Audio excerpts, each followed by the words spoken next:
Okay, so we are here again. Chapter 3, starting from where we left last time. Uh, just want to check, Manmeet, can you hear my voice well? I can hear your voice well. There is a little bit of background chit chat.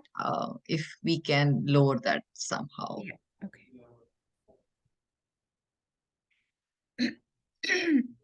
Okay, so we are on third chapter, which is about Karma Yoga. So last week, when we were reading, we came across this one metaphor which Krishna is using to explain Karma Yoga to Arjun, which is that of Yagna or Havan. And he is equating the karma or the rightful action with the Yagna, saying that just like we do Yagna, we should do our karma so that we are not attached to the outcome, or we are not taking the onus of the outcome that we receive everything on us and treat it like the God's grace. So we move on to Shlok 14. We did till Shlok 13 last week. Annat bhavanti bhutani parjanyat anna sambhavah यज्ञात भवति पर्जन्यः यज्ञ कर्म samudbhava. So he's further explaining like how all the people depend on the food, the grain, which is born out of good rains. And good rains happen when we complete the yagya or the havan.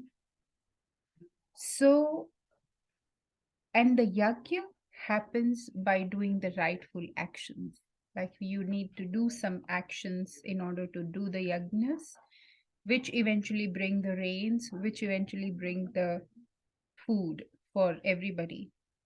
And here, I think what he's trying to establish is that how, when we sort of surrender our actions towards the larger good or towards what is supposed to be done,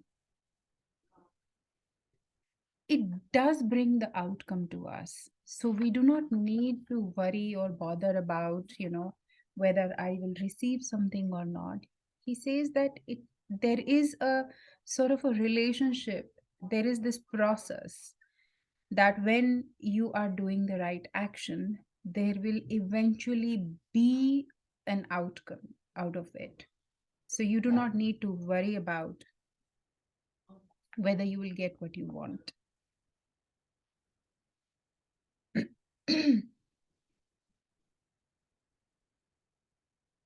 Yeah, please, Manmeet, do share wherever you feel appropriate, whatever relates or connect.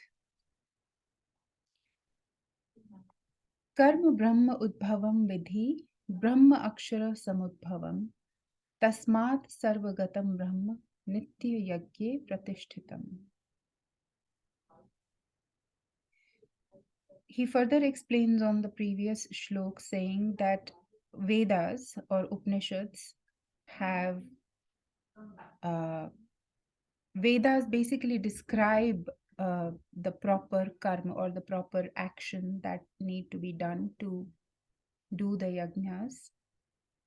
And these actions have appeared because it is said that Vedas are not written by somebody's intellect, but all this knowledge has sort of appeared to different sages, which was further then compiled later on by different rishis in the form of four Vedas.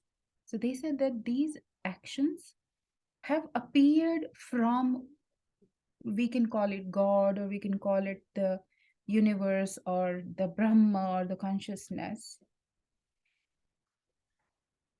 And that is why he uses a word falata.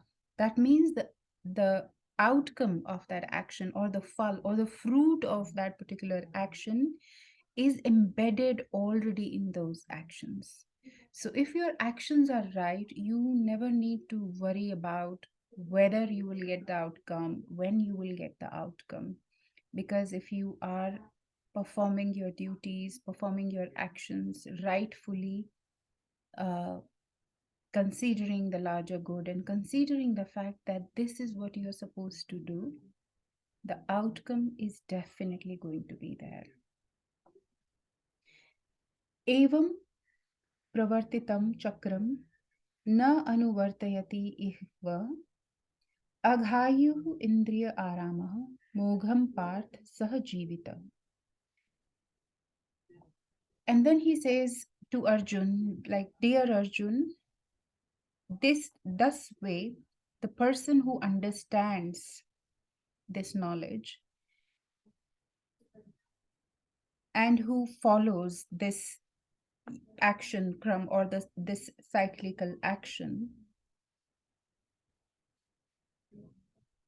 that person only lives away from all kind of misery, because the one who doesn't follow this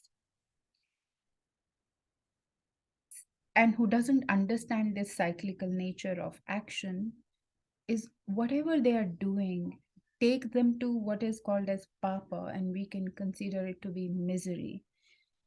And like we see a whole lot of people who believe in the fact that, work hard uh, and party harder, so to say, that doesn't lead you to peace, or that doesn't lead you to the well-being, but rather it sort of brings more attachment in your life, and it keeps you more engulfed in the action reaction cycle. So he says that having the right knowledge and right understanding of what should be your action and how you should be doing it helps you stay detached and not uh, get trapped into any other thought or any other pattern.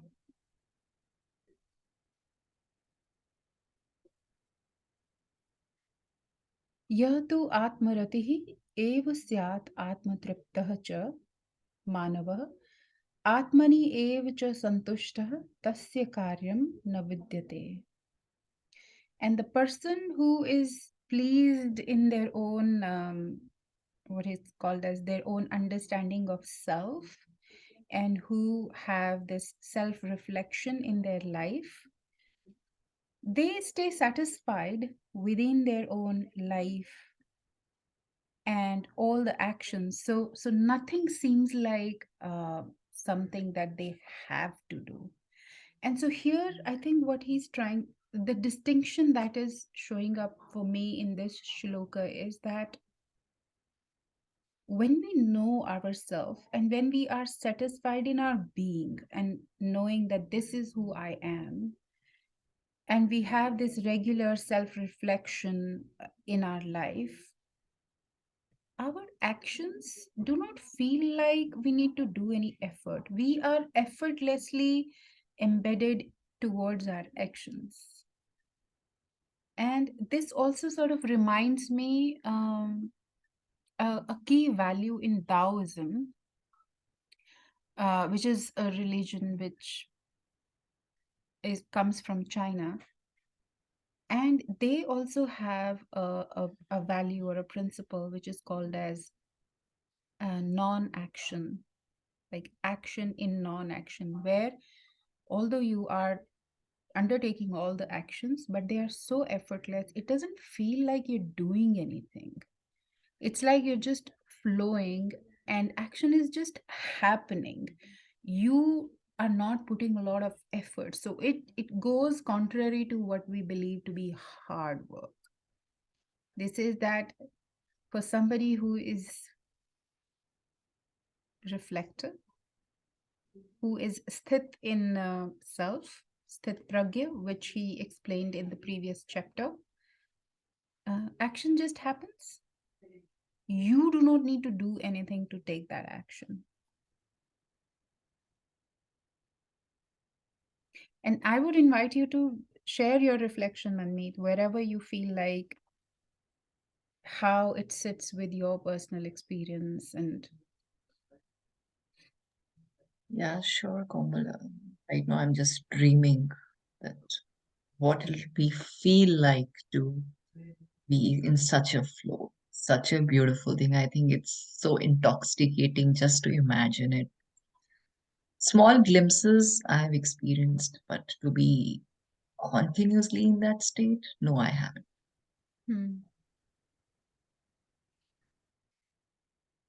that's right. We all do have these small glimpses in our lives where things feel so effortless, and uh, that moment of flow where we feel like I didn't do anything, it just happened.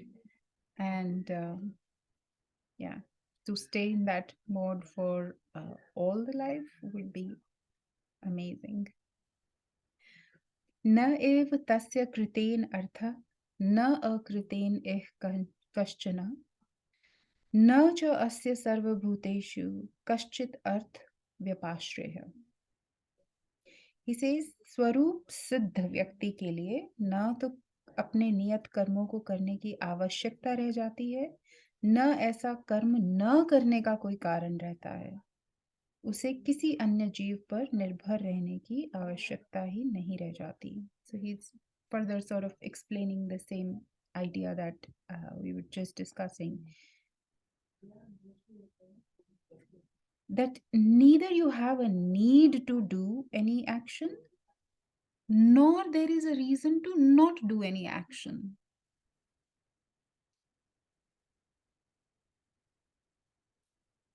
And I think yeah, that sort of explain it better, because otherwise we may say that, oh, I don't need to do any action and that's it. But he says that even for non action, there is no reason for you, which means you're just doing it without indulging too much of your energies, or without thinking too much about it. Okay, this is what I have to do, this is what I'm doing, and that's the reason why I'm doing. Says nothing of that mind chatter. There is an action I have to do, and I'm just doing it, and it's happening, and that's it. I don't have any need to move beyond it, away from it, or towards it. Yes, Manit. Sorry if I broke your chain of thoughts. No, no, no. Yeah.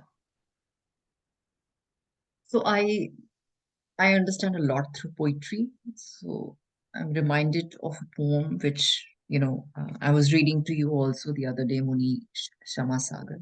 Yeah. So when you say, Komal, that, when Gita says that flow with the action and believe that your karma is going to bear a fruit, it's all what I realize is the game of surrendering and believing, which we are unable to. We rely so much on ourselves. And this poem, somewhere for me, it's saying the same thing. It says बारिश. चिड़िया भीग जाती है जब बारिश आती है, नदी भर जाती है जब बारिश आती है, धरती गीली हो जाती है जब बारिश आती है, पर बहुत मुश्किल है इस तरह आदमी का भीगना और भर पाना. आदमी के पास बचने के उपाय है ना.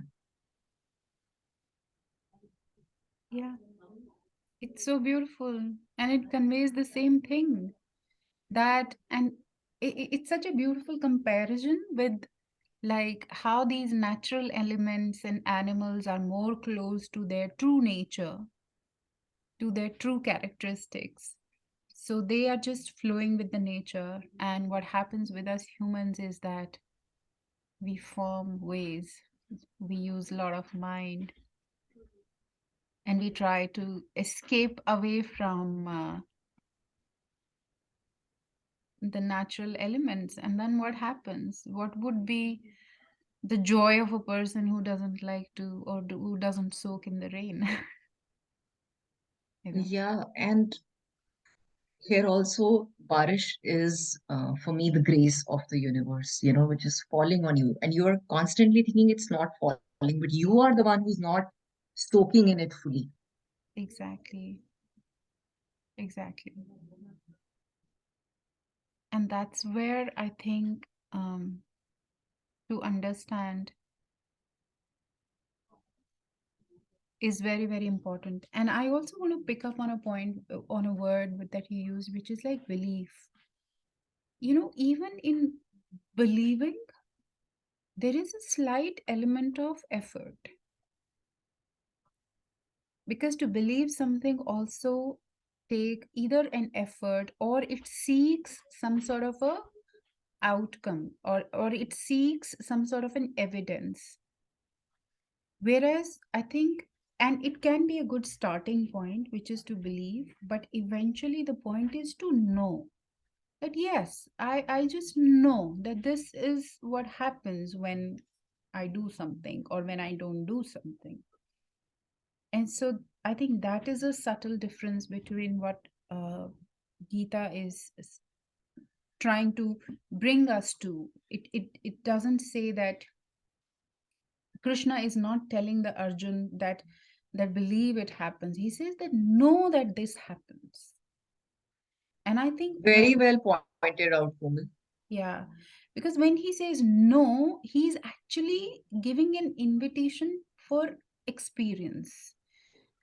Like, try it, experiment with it, and then see that it happens.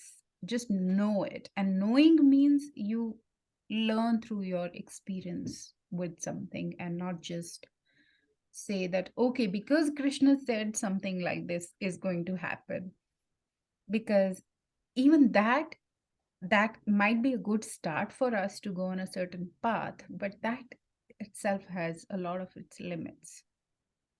Yeah, like I don't have to believe you're wearing red. I don't Yeah. have to believe you have two eyes. I know Yeah.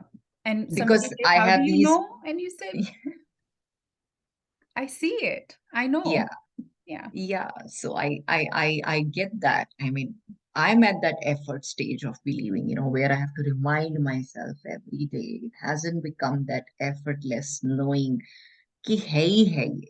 So very well distinguished, Komal. Thank you. Because and I completely understand where you are, because what happens is, when you will further notice deep into, like, who is it that need to believe?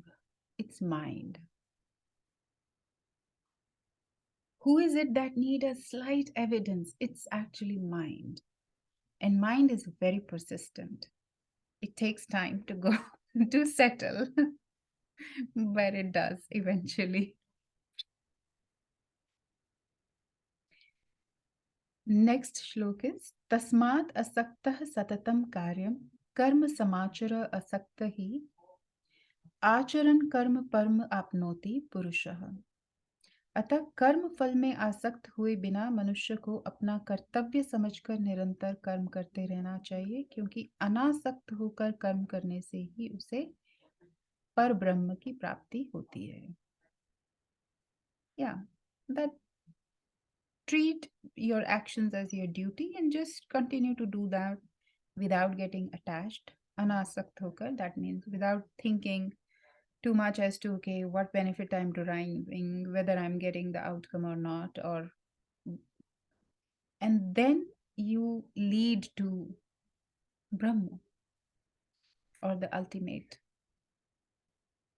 Sat Chit Anand, the state of bliss.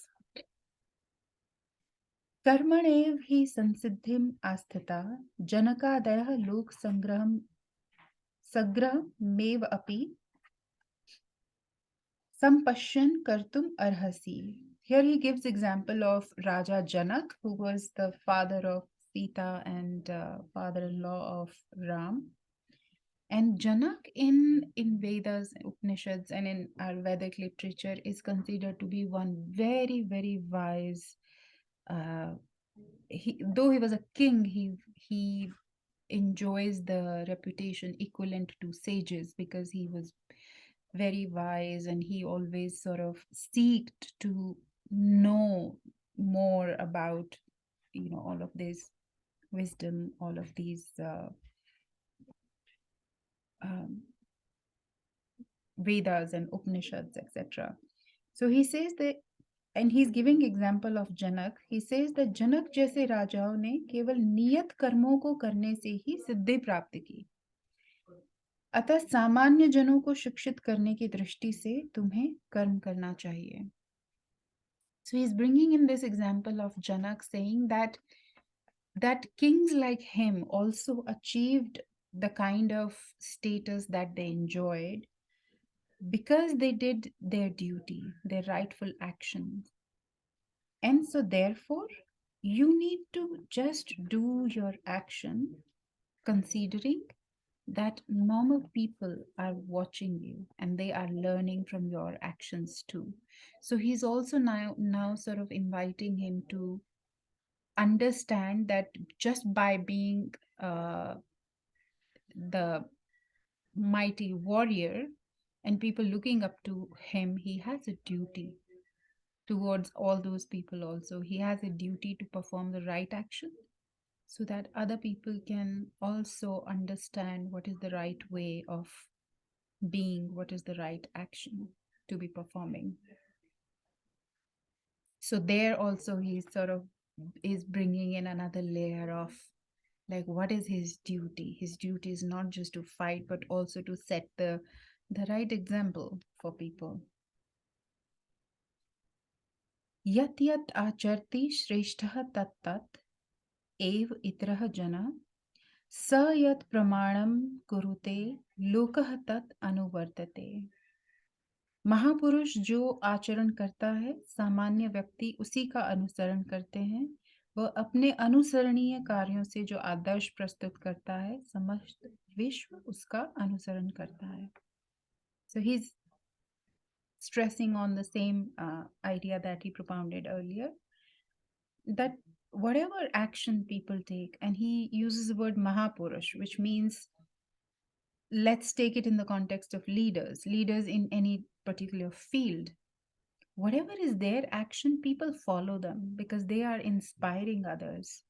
Therefore, it is even more important for them to exemplify through their own actions. न मे पार्थस्ते कर्तव्यम त्रिषु लोकेषु किंचन न अन्वाप्तम अवाप्तयम वर्ते एव च कर्मणि. हे प्रतापपुत्र, तीनों लोकों में मेरे लिए कोई भी कर्म नियत नहीं है. न मुझे किसी वस्तु का अभाव है और न आवश्यकता ही है, तो भी मैं नियत कर्म करने में तत्पर रहता हूँ. So he gives his own example. Like being who he is, he doesn't need to do any action. Despite that, because he is here in this world, at whatever status he is doing whatever is his rightful action, whatever is his duty. So he brings in his own example. यदि ही अहम न वर्तेवम जातु कर्मणि अतंद्रितः मम worm अनुवर्तन्ते मनुष्यः पार्थ सर्वशः. क्योंकि यदि मैं नियत कर्मों को सावधानी पूर्वक न करूं तो हे पार्थ, यह निश्चित है कि सारे मनुष्य मेरे पथ का ही अनुगमन करेंगे. So he says that if I am not going to follow my duties and if I am not mindful about my duties, then it is for sure that people are going to follow whatever I'm doing. And it's so interesting. This also brings me to an incident which happened in my life. And that is related to Ram and Sri Ram Charitmanas,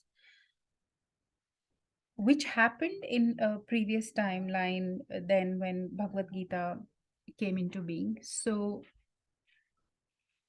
when I was young, I was studying, so I heard from somewhere, and somebody gave this sort of argument about Ram, like what kind of person he was. He sent away his wife, and he couldn't protect his wife, and what kind of husband he was. And I, being in my youth, having that women emancipation in my mind, I was like, yeah, it makes sense. Like, what kind of king is he? Why do we sing his praises? He did something like that. And I came home and we were having some conversation around it. I remember I said this in front of my dad, and he very quietly he said, Sri Ramcharitmanas is not about Ram as a husband. It is the story of a king. It is the story of Ram as a king, as a person who is, leading the entire nation. So to keep peace in his nation and to set an example in front of all his citizens, all his people, he didn't even, favor his own relationships, which is his wife. So if he had to take a harsh decision on his own life, he took that because as a king, that is his duty towards his kingdom. And I was like, for a moment, I just stood quiet and I was like, actually, this makes sense too. And this makes even more sense. And if we look at it from this perspective of what was his duty as a king towards the nation, towards the larger good, it all makes sense. And it does feel like that at a personal, individual level, he might have been equally hurt that he had to banish his own wife to away. And but as a king, that was his duty. And now reading it in Bhagavad Gita, that thought comes to me and it feels like, okay, so yeah, please share, Manmeet, what story of Mahatma Gandhi is coming No, up. it's just the way he's also criticized, not that I'm someone who's like a die-hard fan or someone. It's so easy for us to criticize his personal life, him as a husband, him as a father. But he chose to be the father of the nation and carry his duty for it. He had to practice celibacy, or he practiced his own, found his own way of finding a center. We don't know, but Yeah. it's on the outset, it's so easy for us to criticize that he was not taking care of his son or his wife. So I'm sure there is another view, but just realizing very easy to criticize people and say that sahi nahi kiya usne. Yes. Yeah. And I think we can't even say that. And when we say that, it does feel like that he chose that particular life. But sometimes, it they says that you don't choose to be great, but greatness is what do you say? Greatness chooses you. Greatness chooses you, like your path chooses you, and you just see and you understand that yes, this is my path and this is my journey, and you go on that path. And for that, and I think here in this conversation, what is happening is like whenever there is a conflict between my personal benefit to the benefit of the larger good, I think what Gita says is that you surrender your personal to the larger good. And it's very interesting, Manmeet, when I was studying, I was doing MBA. One of the management principle as well is that as individual, you surrender your personal goal to the organizational goals. That you commit, you have the ability to commit to the larger good of the organization. Yeah. So this sort of mirrors and resonates so much with the rightful action which is propounded in Bhagavad Gita as well. And we see so much of it not happening in the world, and then we crib as well. Like we are also very quick to criticize those people who are political leaders or other bigger leaders who sort of favor their family members or their kithinkins or near and dear ones, because we know that that sort of creates more corruption in the system and more, it's not good for the system, not good for the people in general. Despite that, when it really comes to subordinating your personal good to the larger good, it is quite a difficult choice. But that is the right choice. So let's move on. Utsideyuh ime lokah न कुर्याम कर्म चेत अहम संकरस्य च कर्तास्याम उपहन्याम इमः प्रजा। यदि मैं नित्य कर्म न करूं तो ये सारे लोग नष्ट हो जाएं, तब मैं अवांछित जन समुदाय को उत्पन्न करने का कारण हो जाऊंगा और इस तरह संपूर्ण प्राणियों की शांति का विनाशक बनूंगा। Although Krishna is giving his own example and saying that if I don't do my rightful action, then they'll be again saying the same sort of things, like then it will give rise to undesirable um, values or undesirable things originating in the masses, which will eventually lead to them perishing. I think it sort of applies to every individual, because every individual is that consciousness. Every Atma is that Paramatma. So when we don't do the right action, when we don't do our duty, then it definitely give rise to undesirable situations, undesirable outcomes for us and for the people around us as well. And it so slowly sort of corrupts and pollutes the system that we are part of, the environment that we are part of. So I see it like that. Like what he is. Has anywhere there been a, like, would it be defined from here that what is your rightful action? Like, how do you know what's your rightful action? Let's see what will come ahead. I'm sure it will come. But in chapter 2, where we sort of, so there was this slide mentioned in chapter 2 about swadharma, which is like what is your own dharma or your own rightful action.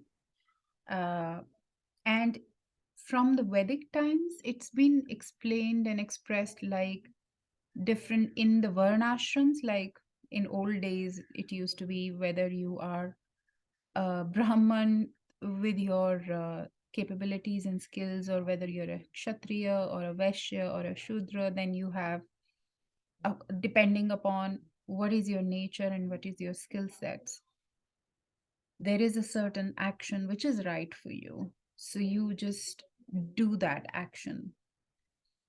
And so I'm sure so in past old times, of course, there used to be these ways. I think in the current times, this question crops up like, what is my rightful action, is because the kind of education system that we are part of, the kind of societies we live in, we are taught to choose our actions based on what outcome really we want in our life, which actually Gita is saying is that not the right way to go about it. But it is saying, it's bringing more and more our attention to ourself, like know yourself, who you are, what is your nature, have that self reflection, and then realize what is your rightful duty towards the system that you're a part of and towards the larger good, which would include towards our relationships. So if I'm a mother, as a mother, what is my duty towards my children?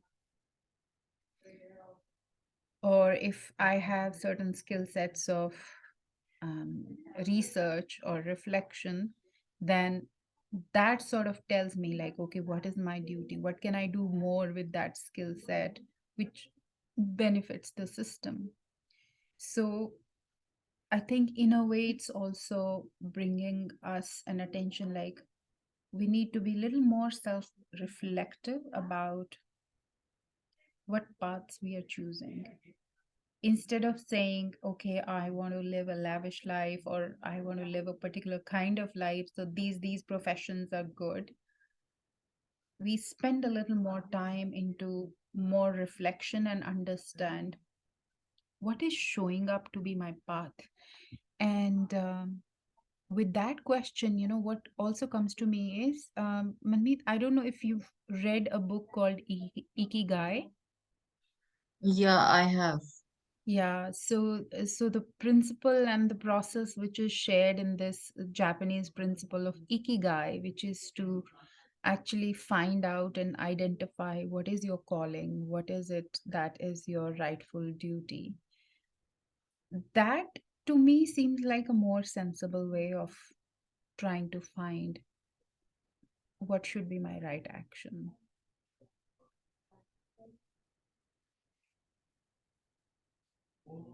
And then also knowing, like, right now as an individual, where do I stand in terms of the other relationships that I have, and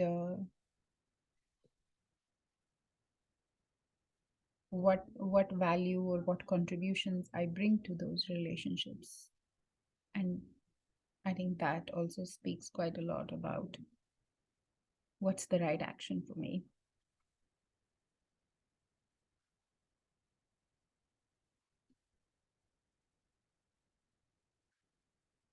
Let's move on. सक्तः कर्मण्य विद्वांसो यथा कुर्वन्ति भारतः कुर्यात् विद्वान तथा असक्तः चिकीर्षु लोक संग्रहम। जिस प्रकार अज्ञानी जन फल की आसक्ति से कार्य करते हैं, उसी तरह विद्वान जनों को चाहिए कि वे लोगों को उचित पथ पर ले जाने के लिए अनासक्त रहकर कार्य करें। न बुद्धि भेदम जनयेद आज्ञानाम कर्म संगिनाम जोशयेत सर्व कर्माणि विद्वान युक्तः समाचरन्। विद्वान व्यक्ति को चाहिए कि वह सकाम कर्मों में आसक्त अज्ञानी पुरुषों को कर्म करने से रोके नहीं, ताकि उनके मन विचलित न हो, अपितु भक्ति भाव से कर्म करते हुए वह उन्हें सभी प्रकार के कार्यों में लगाएं। This is very interesting, where he's distinguishing between Jnani and Agyani, wise or not wise, or maybe fool. He's saying that you are not supposed to stop anybody from doing whatever they are doing. It's like you do not need to, if you're wise, if you know what is the rightful action, don't stop people from, or don't critique them for not doing the right action. Rather, with your devotion, with your understanding, try and include them, try and bring them towards the right action. So he's sort of, I think, suggesting more for, less for advisory and critiquing, but more for including, inspiring people through your own actions, and just through invitation, like, you know I'm doing this, why don't you also come and join me? And slowly and gradually let them see for themselves what is the right action and how that action sort of impacts. So I think it sort of emphasizes more and more that you do your right act, and also stay open to invite and include other people in what you're doing, so that then they can see and change their own opinions, instead of going about and telling people that what you're doing is not the right thing, what I'm doing is the right thing, you should do this. That's like more critiquing and advising. प्रकृति है Sorry. क्रियमाणानि. Yeah. Um, Two things come to my mind. One is how we both have discussed about coaching. Yeah. So very, very important aspect. Your job is not to advise or to even say Critique. this is the path you should follow. Yeah. So each person has their own path and time, and they'll do when they do. And the second thing that comes to my mind is I attend these spiritual sessions once a week, and this person who kind of leads said that, when you go to a restaurant and someone is eating a really attractive dish, so sometimes you say to the server, I want the same dish. Yeah. So if your being is actually what you are setting out to say, you're saying you are a jnani, right? So-called jnani. So if your being is so attractive, the other person is naturally going to say, I also want to live a life like that. I also want to be like that. So you don't have to say, you don't have to criticize, you don't have to pull. It'll Yeah. be like you'll be a magnet and people will automatically want. Until then, you should give that space. So that's like kind of a reinforcement which is happening in my head right now. Yes, absolutely. And it's also like not being in a state of judging whether somebody is doing a right action or wrong action, right? It's like you do your thing and be visible and let people see it and let them come. And when they do, you with the same sort of devotion and same sort of openness of heart and compassion, you invite them and let them see and let them experience for their own self. I think it's actually really very wise, because when we critique or when we sort of advise, people are more defensive, or so that action creates more turbulence, more disturbance than the openness. Plus, nobody, like, that's not the being, right? Being a critique or being judgmental, that's not the being of a true wise person. So that is not going to create any sort of a vibration, right? There's no difference between those people, so-called those people, and you then. You're also in a judgmental state at that time when you're criticizing them. Yeah, So कोई फर्क नहीं रह जाता. exactly. प्रकृतेः क्रियमाणानि गुणैः कर्माणि सर्वशः अहंकार विमूढ़ः आत्मा कर्ता अहम इति मन्यते. it, it's so interesting that the point that we discuss, the next shlok sort of indicates towards that. Now, in this one, he says, जीवात्मा अहंकार के प्रभाव से मोहग्रस्त होकर अपने आप को समस्त कर्मों का कर्ता मान बैठता है, जबकि वास्तव में वे प्रकृति के तीनों गुणों द्वारा संपन्न किए जाते हैं. So, connecting it to what we sort of discussed is like when you critique somebody else, there is an element of ego, there is an element of pride. So this is what he's saying, ki when we consider that, oh, I'm doing the right action, or I'm following the right path, that brings in some sense of ego, some sense of pride, right? Or if others are not on the right path, that is also a sense of pride and ego. Whereas what he says is like, it depends on your nature, it depends on your prakriti, like what gun you are made of, like those three guns of sattva, rajas and tamas. Depending on your constitution, you would choose the action, you would follow a certain path, you will come to a certain role to operate in your life. So we can't just say somebody like, oh, your path is wrong. But if their prakriti is like that, or maybe, oh, you are more indulged in earning money and you're not doing something good for people. Well, if they are predominantly Rajasic pravriti person, then they are doing their duty by earning more money, by creating more wealth in the system, right?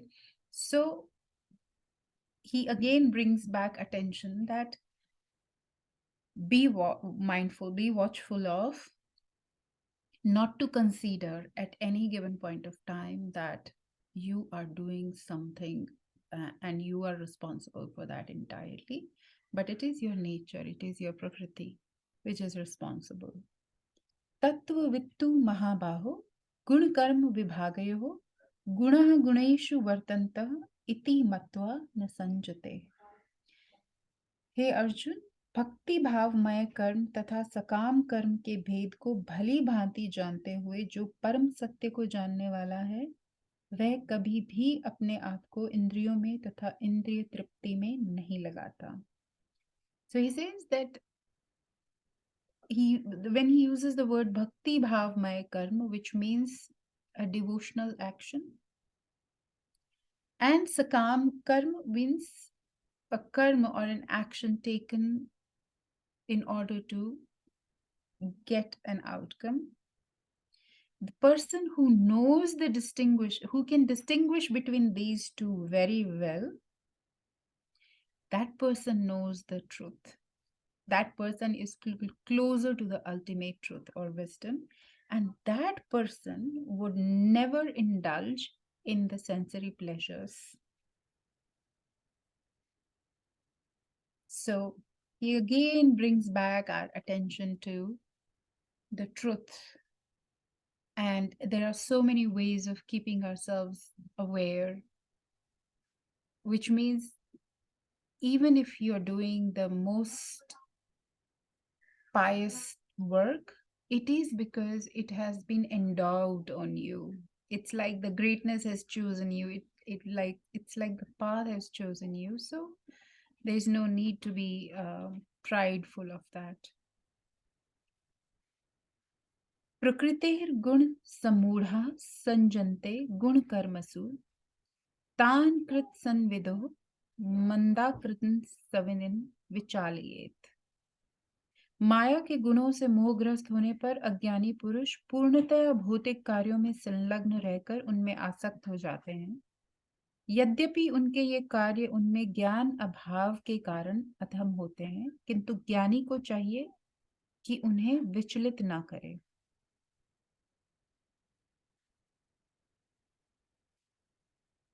This is so beautiful. He says that a lot of people who we see, and this somewhere I think answers a lot of our questions when we feel like, you know, like we are reading Gita or we go through other experiences of life and we feel like, oh my God, life is so simple. Why do people complicate it so much? Or why do people not understand it? Well, because their prakriti is like that, which is keeping them trapped in this maya, trapped in this cyclical nature of the world.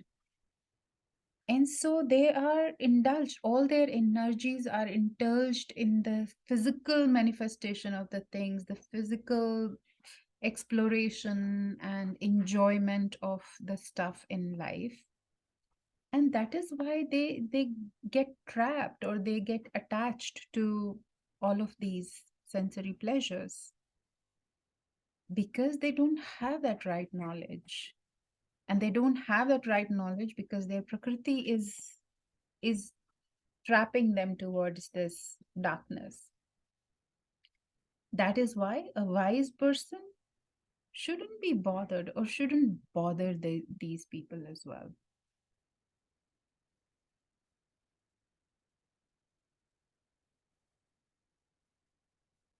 And it's bringing in another distinction to me as well, which is like when, and that sort of shows a distinction between somebody who's just starting on a spiritual path and journey and somebody who has really come to understand the truth of it.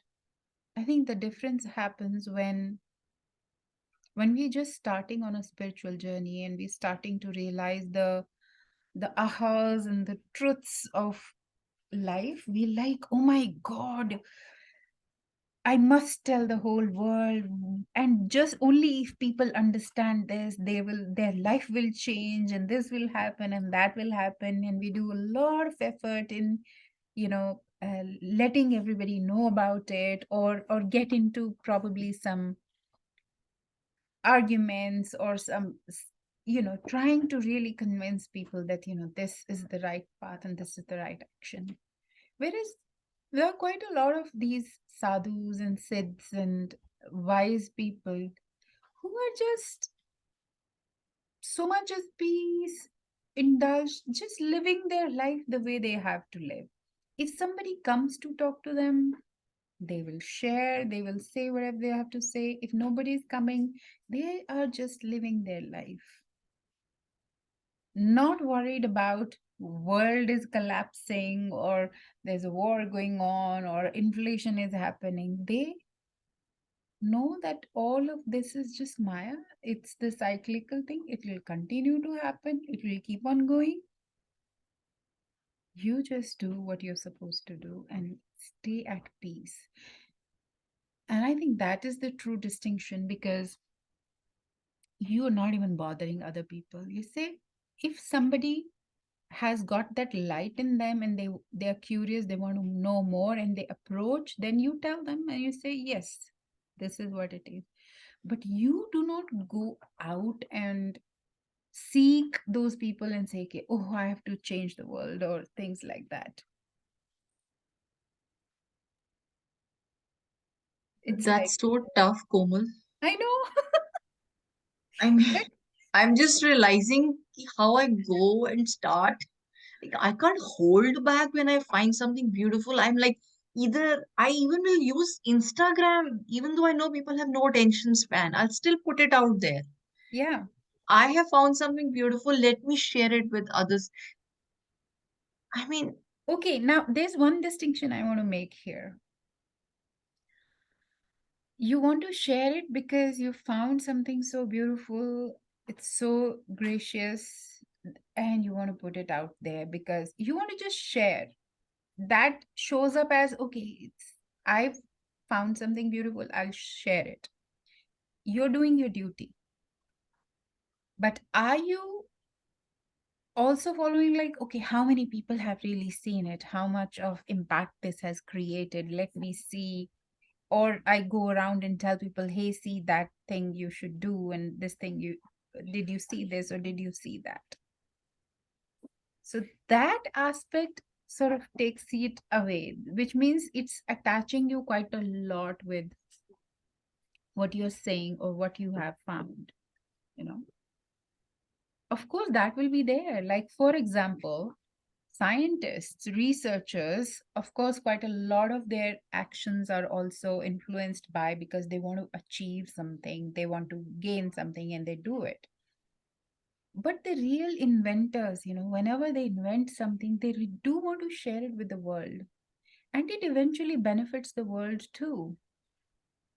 But I think the distinction here is, like, to really know whether you are doing some action because it's a duty, or because you are really wanting to change the other people around you. how is it different? I am doing my duty Yeah, because here I I think if something beautiful is coming my way, it's also the grace of the universe. I somewhere feel I'm a messenger. So I'm putting it out there so that others can also receive it. yeah, And ultimately, there is something in my heart, right? If it's brought beauty to me, it will bring beauty to them also. If they don't receive that beauty, I'm not judging them. yeah. But inside, I want that, right? Inside, I want that this beauty should reach and transform them. How can I be, how can that thought not occur? I'm not attached to that thought, but that thought is there. I'll give you an example to this, which I sort of reflected on some time back. Suppose there's a apple tree. It sort of fruits in every season, and in every season, apples. It's full of apples, and it is available to people to pick those apples and eat them and consume them, right? It's fruit. The tree has this very sweet fruit to share. Now, if in a particular season nobody picks those apples, nobody eat those apples, will the fruit stop to give fruit in next season thinking like nobody eats it. What's the point of? No, it will not. Whether somebody eats those apples or not, in the next season, it's again going to be full of fruits because that is its nature, because that is its role. It doesn't depend upon whether somebody is consuming it or not, or whether somebody is hungry or not. The tree is not going to go and say that, hey, you're hungry, eat this, you can take this, right? It's up to people to consume it or use it. And the same way, whatever I have to do, I have to do. Whatever you have to do, you have to do, irrespective of how it's sort of impacting or how it's sort of affecting. Because what Krishna also said in the previous verses is that when there is a duty getting done, when there is a right action getting taken, the impact has to happen.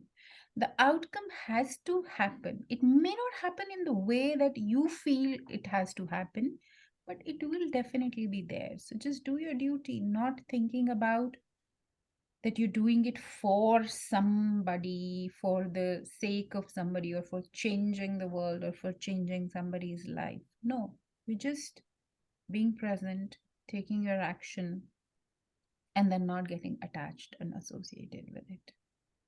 Does it help?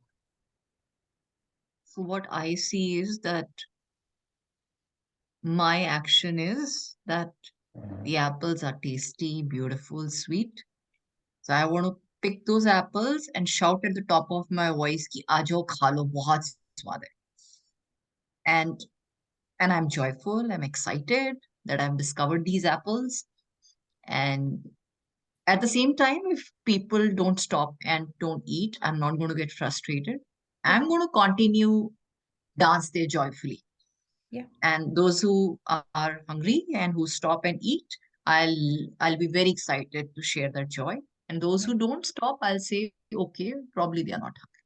yeah, exactly. Yeah, that's beautiful.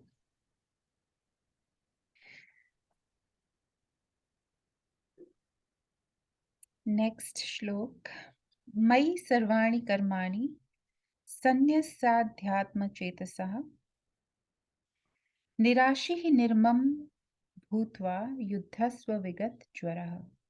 अतः हे अर्जुन, अपने सारे कार्यों को मुझ में समर्पित करके मेरे पूर्ण ज्ञान से युक्त होकर लाभ की आकांक्षा से रहित, स्वामित्व के किसी दावे के बिना तथा आलस्य से रहित होकर युद्ध करो. I think this should be the last shlok for today's conversation, but this is so amazing where he says, "Ke surrender all your actions to me," which is to God, to universe, to the larger good, full of the right knowledge or wisdom, away from any desire for benefit, away from any uh, right for ownership, and away from any kind of laziness or lethargy. Go and fight. So he's given him all the ways, in what ways he should fight.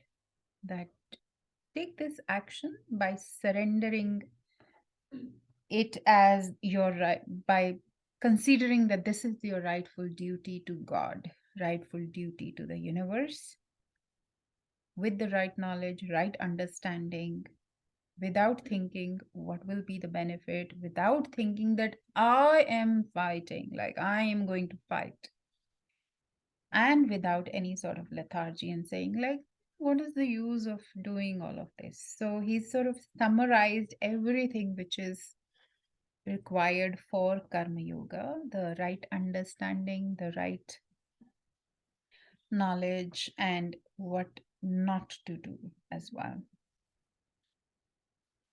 So I think we can stop here today, and then next week we can start from the verse 31. It's a good place to start. Thank you, Komal. You wanted to share some story.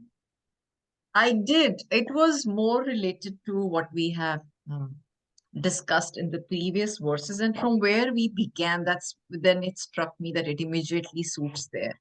Hmm. You remember we discussed how the least reliable are our eyes. What we think what we see is the only truth, or the self is the only reality.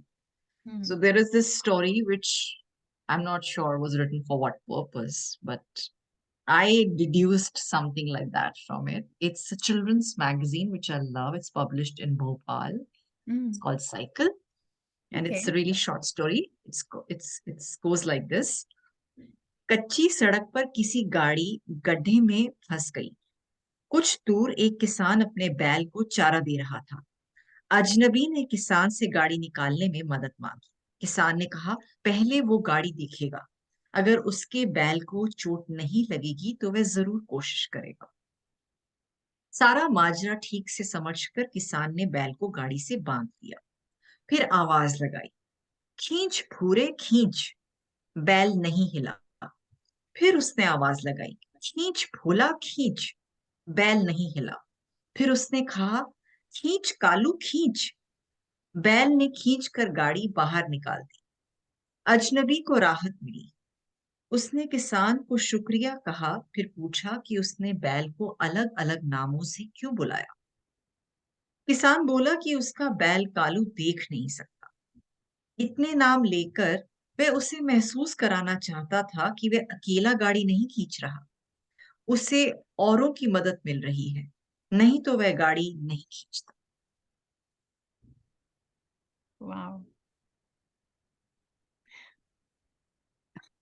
I love the story.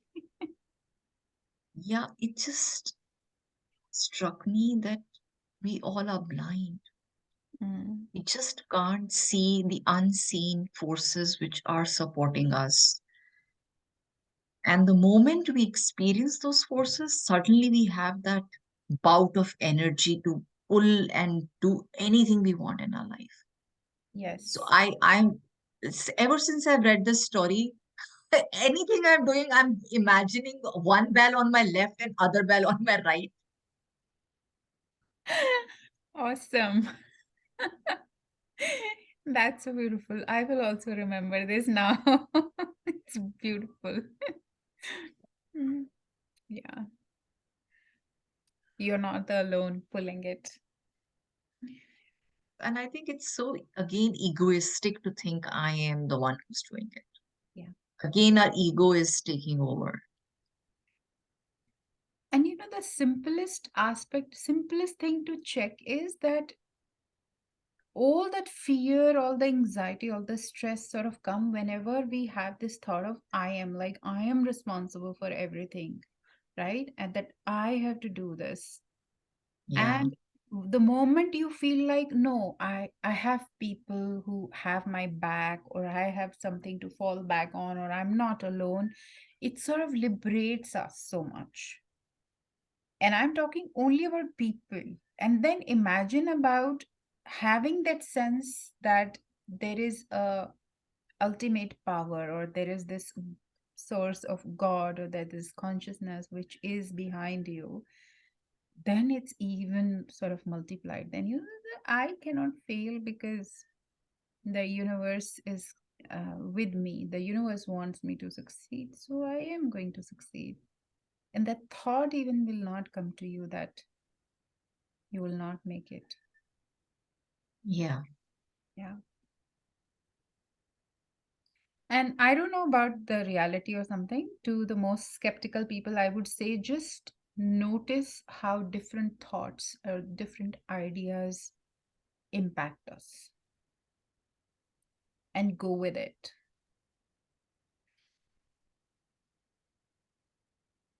So thank you so much for sharing that story. It's Yes. Kheench, Komal, kheench. Kheench, always ready Manni, for it. kheench. दो तो हम हैं बैल. और क्या. मेरा भगवान, तीसरा Bhagavad Gita. Yes. I don't know कितनी एनर्जीज लगी पड़ी हैं कोमल, जो आज sometimes I feel the grace कि ये सब हो रहा है. And how can we even deny there is so much grace. Yes. Yeah, truly there is. All right then. Thank you so much. Meet next week. Take care. Thank you. Bye bye. Bye.